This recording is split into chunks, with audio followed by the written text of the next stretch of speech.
ആവണിപ്പാടം കുളിച്ചു തോർത്തി മുടിയാകെ വിടർത്തി ഉലർത്തി നിന്നു. പെറ്റെഴുന്നേറ്റു വേദിട്ട് കുളിച്ചൊരു പെൺമണിയെ പോൽ തെളിഞ്ഞു നിന്നു. ആയമ്മയെ കാണാനക്കരെ ഇക്കരെ ആ വഴി വഴിയാര് വന്നു.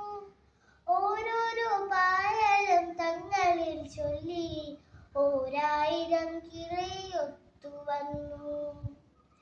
കുഞ്ഞിനു തീറ്റി കൊടുത്തുകൊണ്ട് ചിലർ കുട്ടിയോളി കൂടെ നടത്തിക്കൊണ്ട് ചുണ്ടു മുറുക്കിച്ചു വന്നുകൊണ്ട് ഉടുമുണ്ട് മുട്ടോളവും ഏറ്റിക്കൊണ്ട് കുതിർമണിയൊന്നു കൊഴിച്ചുകൊണ്ട് കൈകൾ ഊഞ്ഞാലായത്തിൽ വീശിക്കൊണ്ട് ചളിവരും പത്തൊന്നു വഴുതിക്കൊണ്ട് ചിലർ മഴവെള്ള ചാലുകൾ നീന്തിക്കൊണ്ട് ഓരോരോ പായാരം തങ്ങളിൽ ചൊല്ലി ഓരായിരം കിളിയൊത്തു വന്നു. തത്തമ്മയ്ക്കൊണ്ടൊരു പായാരം ചൊല്ലാൻ കൊയ്ത്തിനു പാടത്തു പോയപ്പോൾ കുഞ്ഞി താത്ത വിശന്നിരുന്നു, കൂട്ടിനുള്ളിൽ തളർന്നിരുന്നു. മുത്തശ്ശിക്കേറെ വയസ്സായി, കൊല്ലം പുട്ടരിയുണ്ണാൻ കൊതിയായി. താർത്തിയരിഞ്ഞൊരു പുണ്ണിൽ കതിരുമായി തത്തമ്മ പെണ്ണു പറന്നു പോയി. കാക്കച്ചിക്കൊണ്ടൊരു പായാരം ചൊല്ലാൻ കൈകൊട്ടിയാരും വിളിച്ചില്ല. കർക്കടകം വന്നു പോയിട്ടും പരിയിട്ടൊരു വറ്റും തരായില്ല. മുട്ടൻ കലത്തിലെ പറ്റൊരു പായസം മറ്റുപോലാളും എറിഞ്ഞില്ല.